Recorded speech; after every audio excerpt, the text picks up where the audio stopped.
Salve, salve, YouTube, tudo bom? Sejam todos bem-vindos para mais um episódio de apenas um Lacan latino-americano. O que a gente anda fazendo aqui? Esse é o vídeo relato de uma pesquisa.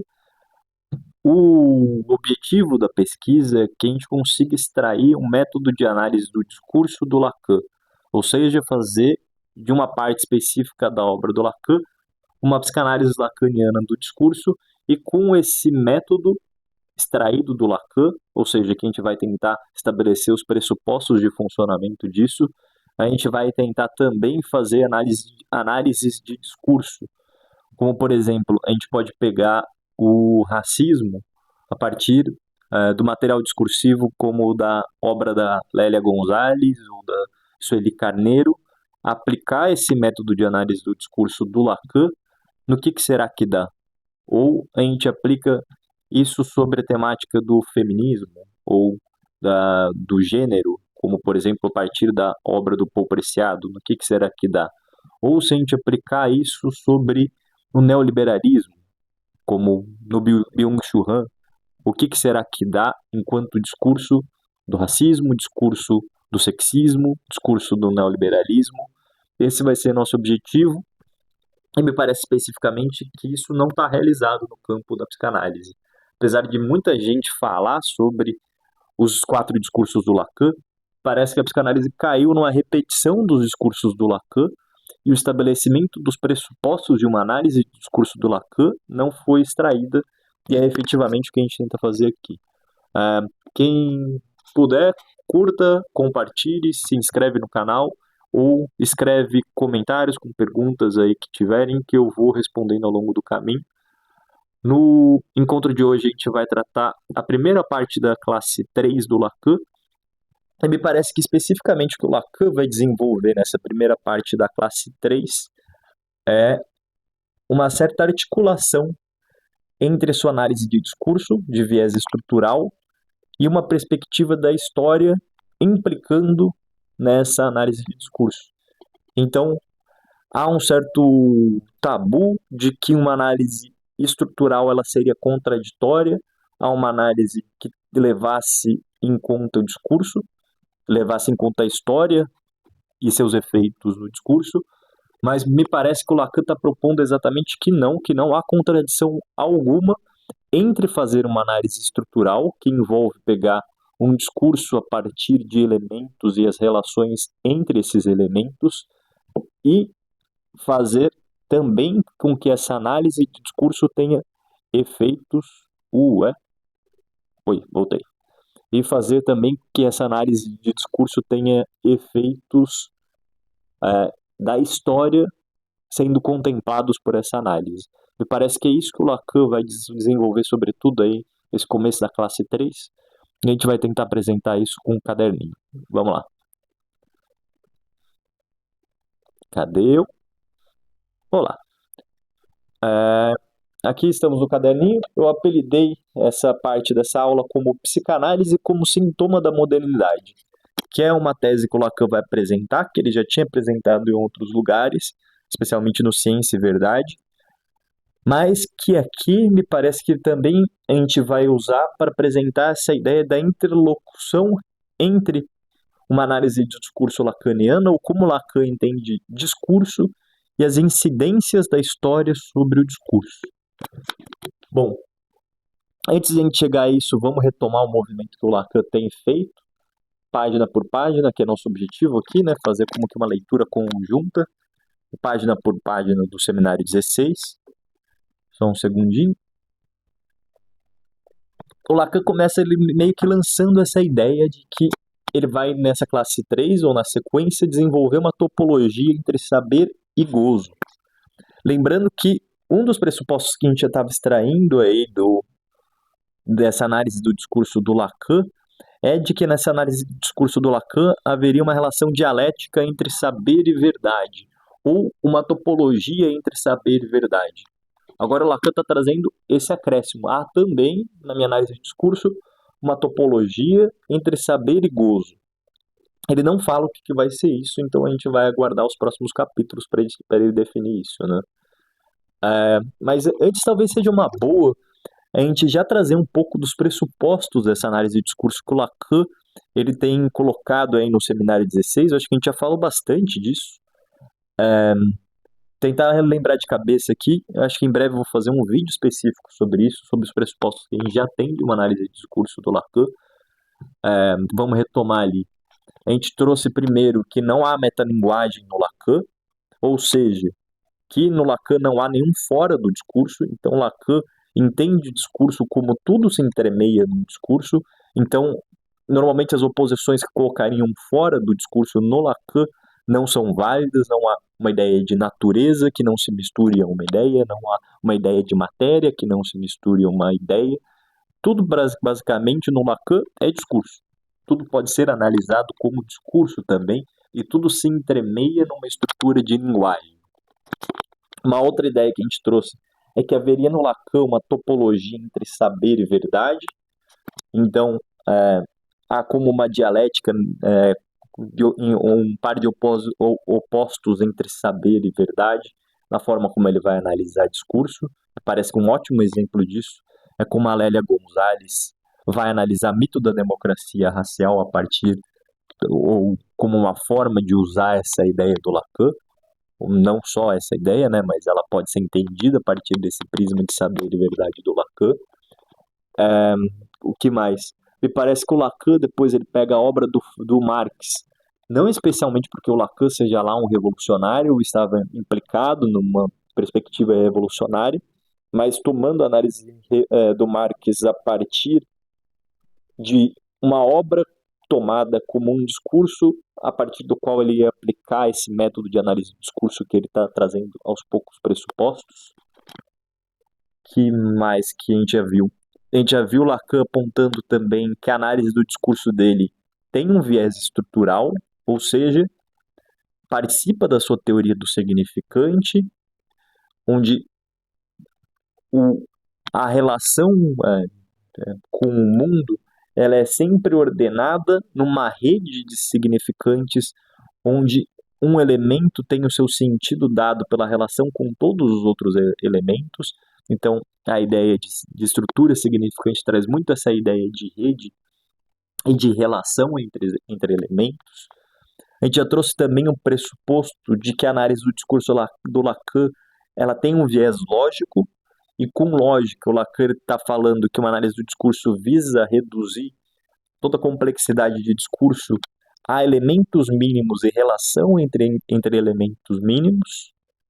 E hoje a gente vai trazer mais alguns pressupostos, a transindividualidade e o lugar da história nessa relação dos discursos do Lacan. Voltando ali para o meu caderninho, topologia, saber e gozo. Depois Lacan vai dizer, meio rapidamente, meio jogado, que gozo é substância da psicanálise. Isso é uma das cascas de banana que o Lacan deixa ao longo da obra dele. Eu nem sei por que ele faz isso, mas ele faz isso. Parece que ele está querendo produzir uma subversão na ideia de o que seria substância, como ele também faz com a ideia de materialidade.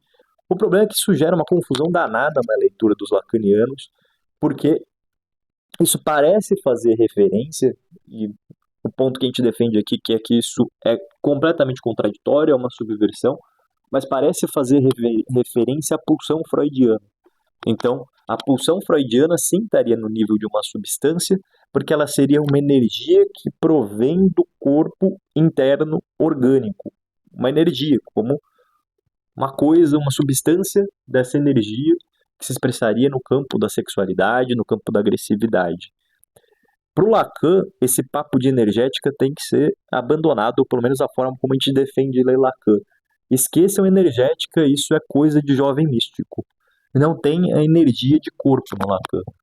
Então, o gozo ele vai ser analisado pelo Lacan como um efeito de discurso. Gozo, efeito de discurso. Gravem isso, gozo não tem nada a ver com o campo energético do Freud. Mas quando ele fala substância aqui, dá um rolo danado e um monte de gente vai usar isso para dizer que gozo é uma substância do Lacan como uma energética do Freud. E me parece uma péssima leitura dessa parte dessa teoria dos discursos do Lacan.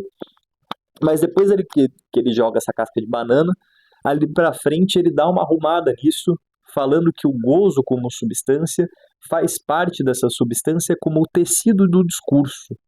Ou seja, que essa substância do qual é o gozo é o próprio discurso. O que é gozo? É tecido de discurso. Qual que é a substância do gozo? Discurso, tecido do discurso e seu recorte. Esse também é um tema importante, né? Que a análise de discurso ela é sempre um recorte que se efetua sobre discurso. O discurso é sempre também o seu recorte discursivo, ele sempre se coloca em um certo recorte discursivo, e gozo, como substância, seria certo tecido de discurso e certo recorte discursivo. Então, nada a ver com a energética de jovem místico que leu Freud. Joia, vamos seguir. Daí, então, ele vai falar que a mais-valia ocupa lugar homólogo ao do gozo na estrutura do discurso de Marx. Então, Marx lido como um discurso a partir do qual Lacan vai aplicar uma análise do discurso, que vai tomar o discurso do Marx como uma estrutura. Ou seja, um Lacan está produzindo um Marx lacaniano, um Marx estruturalista, que ele está lendo a obra dele como uma obra que apresenta uma estrutura, um estruturalismo, e nessa estrutura a mais-valia seria um conceito que ocuparia um lugar homólogo, de mesma função, de mesma posição, ao conceito dele de mais de gozar, na teoria dele, Lacan, dos discursos. Então Lacan está falando que mais-valia, mais de gozar ou objeto A ocupam todos uma função homóloga, né? Objeto A é mais ou menos parecido com mais de gozar, que é mais ou menos parecido com mais-valia. E qual que seria essa função?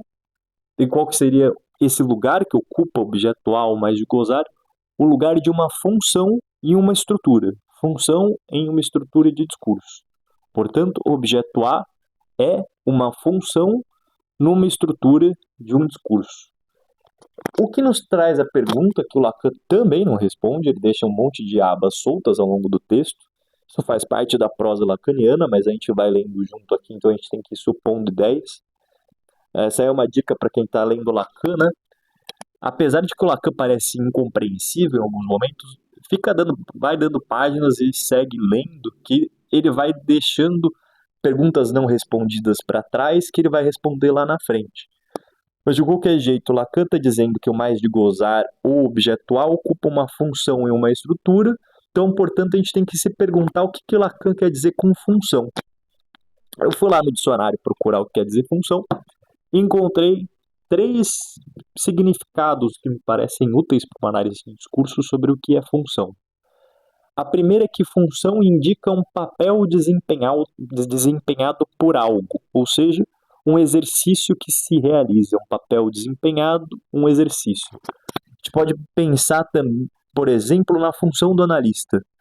Determinada pessoa, num determinado contexto, numa certa estrutura, que é a análise, desempenha um papel, uma função de analista. Coloca o funcionamento da análise em exercício a partir da função analista. A ideia de papel desempenhado, não sei se é exatamente isso que o Lacan quis dizer com o objeto A como uma função, ela pode ser bem interessante para uma análise de discurso, pode nos fazer pensar na ideia de cena discursiva do Dominique Manguienot, por exemplo, trazendo a ideia de que ao sermos atravessados por um discurso, esse discurso dá papéis diferenciais aos sujeitos pelo discurso atravessado. Por exemplo, no discurso do sexismo. O atravessamento que o discurso do sexismo produz em homens e mulheres é diferente, dando um papel a desempenhar a homens, num certo sentido de masculinidade, e um papel a desempenhar as mulheres, num certo sentido de feminilidade, tomado a partir de um discurso. Então, é possível fazer ali, numa análise de discurso, uma análise de papel que um discurso tenta reificar no sujeito por ele atravessado. Seguindo, um outro sentido que a gente pode ter no dicionário de função é que função estabelece relações entre 2 conjuntos. Então, há 2 conjuntos e uma função estabelece relações entre eles. talvez seja um outro sentido que o Lacan possa estar dando aí ao termo de função, porque, por exemplo, a gente pode pensar sobre isso em uma análise de discurso, que um discurso ele produz posições, posições em oposição e relações entre essas posições. Por exemplo, o discurso do racismo, o que será que ele produz enquanto posição de um negro e de um branco, de um homem negro, de um homem branco, de uma mulher negra, de uma mulher branca? Quais são as relações que se estabelecem entre o que o discurso visa produzir nessas posições que ele mesmo determina? Então, o discurso, ao atravessar sujeitos, cria posições e relações entre posições, como no racismo, a tentativa de domínio de uma supremacia branca sobre o negro, a tentativa de inferiorização do negro, a tentativa de violência a ser aplicada no negro, a tentativa de extermínio que acompanha essa violência, a tentativa de epistemicídio que se tem nessa articulação entre os conjuntos, né? A gente pode ir seguindo numa ideia de análise do discurso, tomando esse sentido de função também.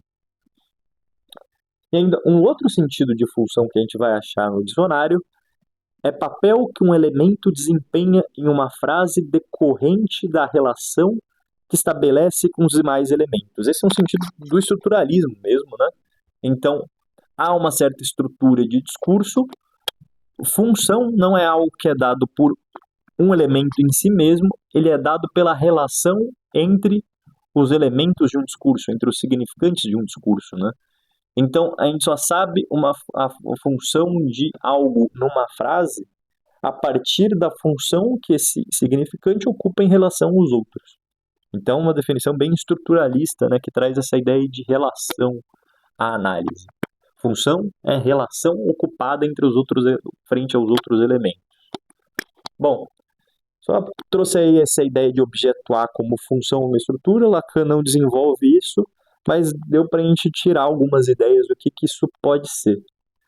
Seguindo o contexto, né, Lacan vai trazer uma reflexão sobre a descoberta na ciência. O que será que se descobre na ciência, tomando como pano de fundo, por exemplo, a obra do Freud? Freud inventou a psicanálise, Freud descobriu a psicanálise, Freud descobriu o inconsciente. O que será que acontece? E o Lacan vai dizer que a descoberta, como a descoberta do inconsciente por Freud, ele define como efeito de um discurso. Então a gente pode pensar que a coisa descoberta, ela só consegue ser entendida na rede do discurso ao qual faz parte, onde tem uma função específica na articulação com os outros elementos. O que o Lacan está dizendo, esse blá blá blá todo? Ele está dizendo que, por vezes, a gente pode confundir uma criação científica como uma descoberta de algo que estava lá no mundo natural. Havia o inconsciente passeando aí na cabeça das pessoas, Freud descobriu isso. Ahá, tá ali o inconsciente. Então, ele descobriu algo que já estava na natureza humana, no caso. O Lacan está propondo essa ideia de que o que o Freud descobriu é a invenção de um conceito. E essa invenção de um conceito só faz sentido na rede do discurso do próprio Freud. Então, Freud não descobriu algo do mundo, ele inventou um conceito no mundo, mas um conceito que não está ali no mundo, ele só tem o seu sentido dado pela própria rede de significantes do próprio Freud. Então, um pensamento, ele só faz sentido dentro de uma própria estrutura do qual esse pensamento faz parte. Então, toda descoberta é também uma relação com toda a rede de significantes na qual essa descoberta tem um sentido. Daí, então, só um segundinho.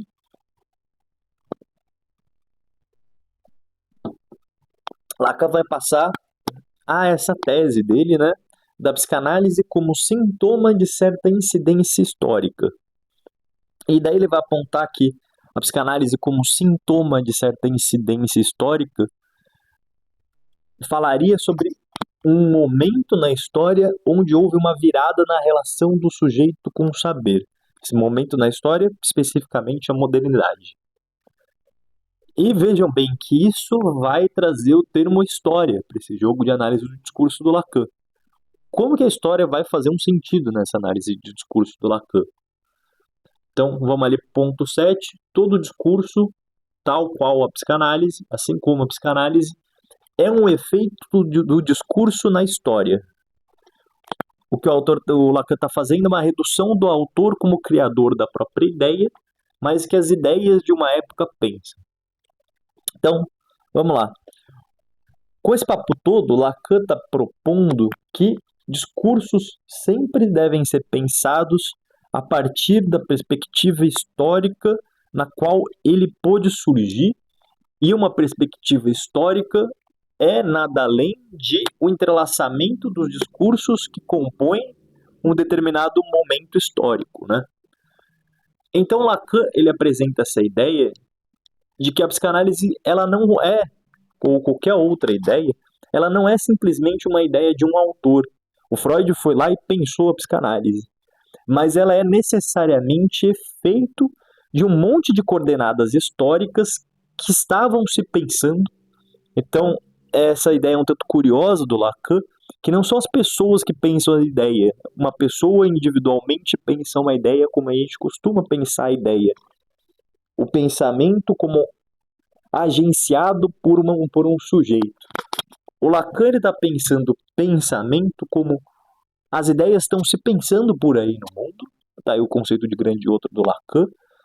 Essas ideias em pensamento no mundo, elas vão se transformando e, dado o contexto, produz o surgimento de discursos, o desenvolvimento, para certo sentido, de tal discurso.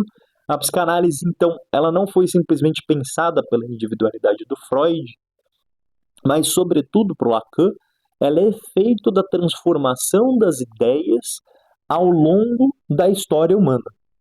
Então, a psicanálise ela pôde surgir em determinada coordenada histórica que passava primeiro por uma certa relação individual, ou seja, o sujeito passou a se pensar como agente do seu próprio pensamento e a se reconhecer nessa agência. E daí a localização do Lacan é no código cartesiano, penso, logo existo. Mas, ao mesmo tempo que o sujeito passa a se reconhecer como agente do pensamento, essa agência do próprio pensamento também traz a contradição da pergunta sobre o próprio desejo. O que será que eu quero? O que será que eu verdadeiramente quero nisso que eu penso? Então, vejam bem, a gente pode esquecer isso, mas não necessariamente as pessoas necessitariam se direcionar a uma pergunta individual sobre o próprio pensamento e a buscar uma verdade contida nesse próprio pensamento. Em outro momento de mundo, quando um discurso divino dominava o campo do discurso, a pergunta sobre o que eu quero naquilo que eu faço não fazia muito sentido, porque o mundo era entendido como aquilo que Deus escreveu para mim. Também a psicanálise para o Lacan, além da individualidade se questionando na agência do próprio pensamento, outra condição era a própria cientificidade, né? Como o discurso da ciência tomou espaço no pensamento público, digamos assim. Então, sem a cientificidade, o Freud declara muitíssimas vezes os seus ideais cientificistas na obra dele, não faria sentido pensar o surgimento da psicanálise, que envolve tanto uma pergunta individual sobre o próprio pensamento e a verdade do seu desejo contido no seu pensamento, quanto um desenvolvimento científico dessa pergunta, que é aquilo que o Freud vai dar. Ele poderia tentar dar um desenvolvimento místico a essa pergunta, um desenvolvimento religioso a essa pergunta, ele dá um desenvolvimento científico. Então vejam bem, o que o Lacan está propondo é que não é um autor que pensa, mas o pensamento ele é sempre efeito de transformações históricas dos pensamentos. A gente pode pensar também na obra do Freud, que o Freud, no fim das contas, ele é efeito de uma época, ele na Áustria, na Alemanha, em 1900, onde havia uma série de pensamentos se pensando ao redor dele que foram produzindo a obra dele. A gente pode colocar aí a termodinâmica, a relação com Nietzsche e a ideia da pulsão, da dinâmica do Nietzsche, das forças, se misturando a isso. A gente pode articular o romanticismo que o Freud vai tirar do Goethe e como isso vai levar aqueles inspirados pelo romanticismo alemão a uma certa busca de saber nas ciências naturais. A gente pode pegar o discurso científico da ciência natural, da medicina, nessa tentativa física e química de descrever os processos do corpo humano e como isso vai meio que se misturar com a teoria das forças do Nietzsche para dar uma ideia de pulsão.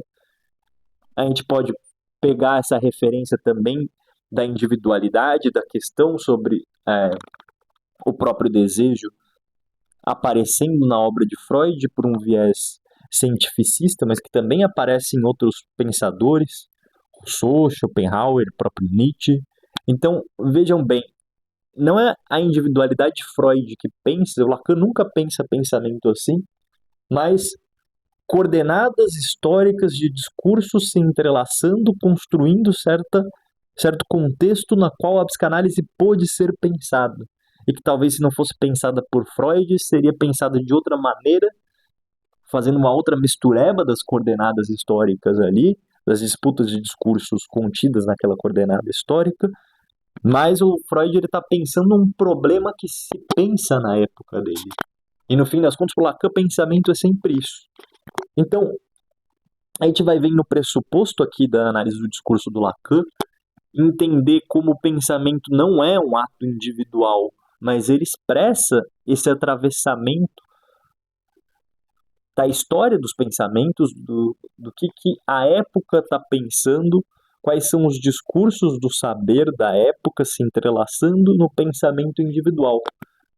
Então, a gente tem esse pressuposto de uma análise de discurso sempre conter um certo sentido da incidência histórica do discurso, é como Lacan chama isso, e um outro ponto, que é também um pressuposto muito básico dessa análise do discurso do Lacan, é que o Lacan está sempre em contradição com a ideia de uma individualidade pensante. A teoria do Lacan, um significante representa um sujeito para outro significante, rompe completamente com a individualidade como agente do pensamento e vai pensar o pensamento como aqueles pensamentos que se pensam ao nosso redor, através de nós, em nós, por nós.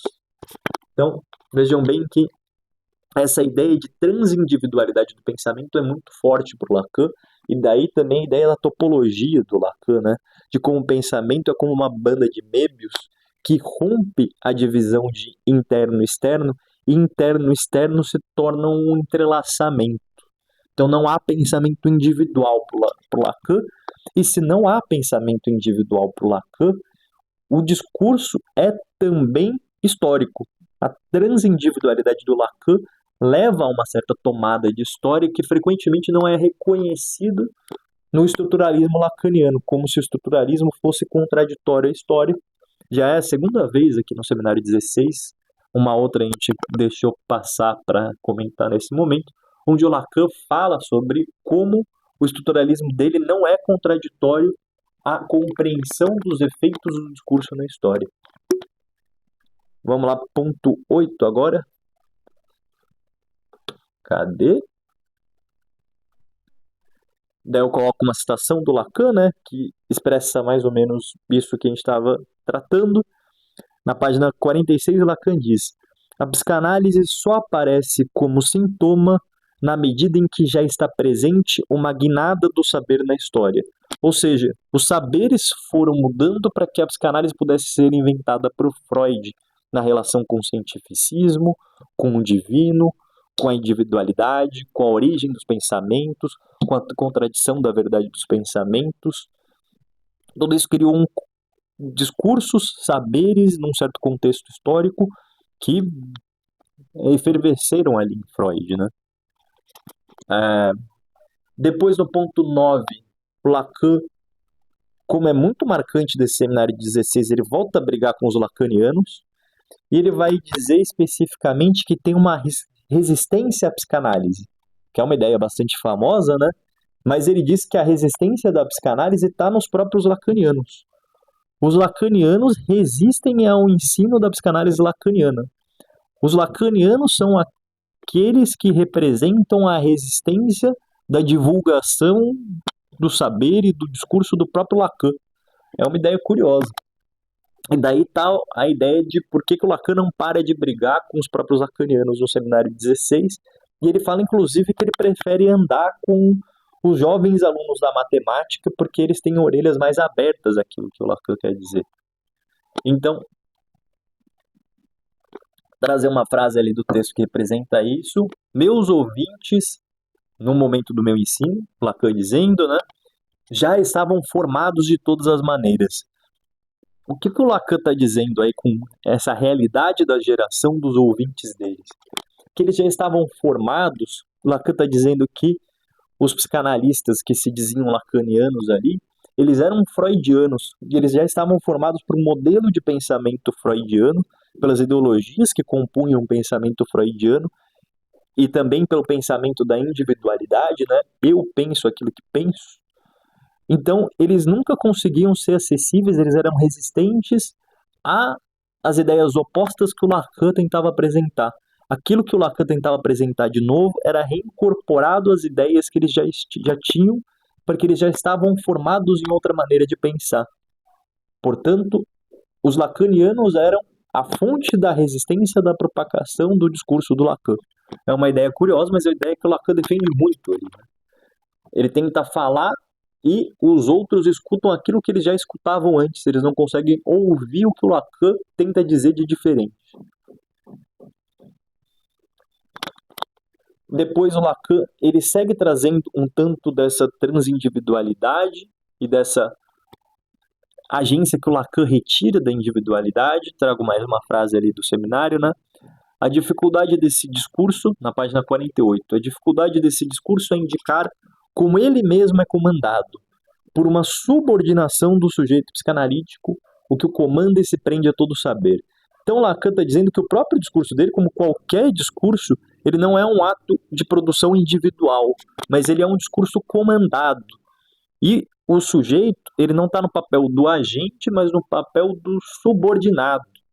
Sujeito no Lacan, que é também um termo que traz bastante confusão, ele não é uma individualidade pensante, mas ele é como subjetivado por. A própria teoria do Lacan, então, foi subjetivada por, subordinada por os saberes que estavam se pensando ali na época e através dele. Então, o Lacan está entendendo como um discurso, ele é sempre comandado por esses atravessamentos de discurso, ao invés de ser a produção de um indivíduo pensante. A gente pode pensar, então, no próprio Lacan, quais eram os discursos que estavam compondo ali o mundo dele que foram produzir essa forma lacaniana tão específica de pensar, né? O estruturalismo francês, a aclimatação da dialética hegeliana por Kojève na França, a relação com a epistemologia, como de Poiré, a relação com o discurso psicanalítico, a relação com o discurso matemático, que estava em toda uma efervescência numa série de pensadores franceses, foram produzir essa subordinação do pensamento, esses comandos do pensamento que deram nessa teoria do Lacan. Então, a análise lacaniana de discurso, ela sempre vai procurar esses atravessamentos de discurso como construtivos de um pensamento que não é individual, mas é efeito desses atravessamentos.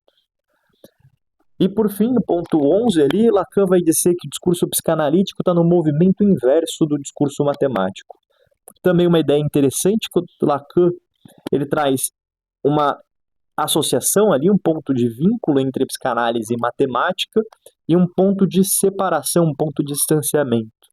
Lacan vai dizer que a psicanálise, tal qual a matemática, ela tem que se orientar a definições lógicas, a análises lógicas do discurso, ou seja, a conseguir reduzir o todo de um discurso a elementos significantes mínimos e articulações entre esses elementos, como se estivesse fazendo uma escrita matemática de um texto, só que contraditória à matemática, no movimento inverso, a matemática ela visa sempre o apagamento da função sujeito.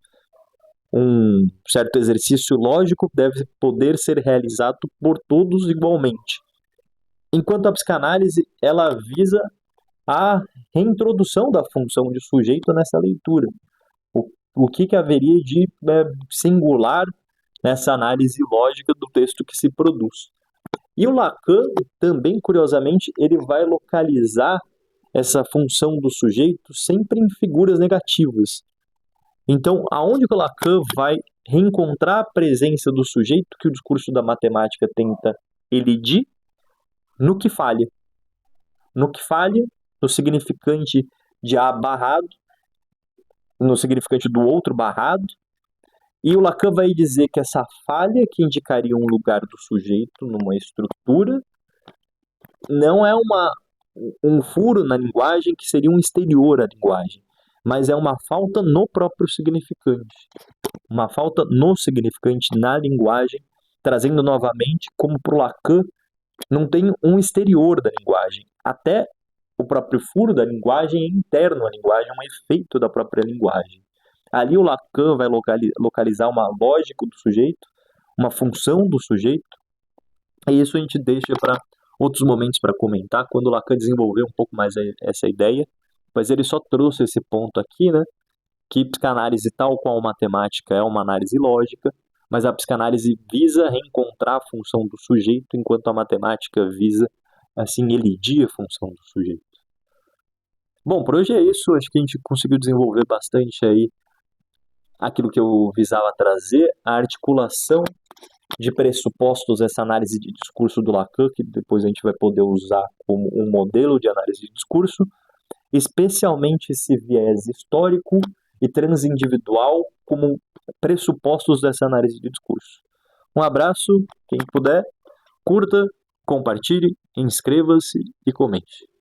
Até mais, até a próxima.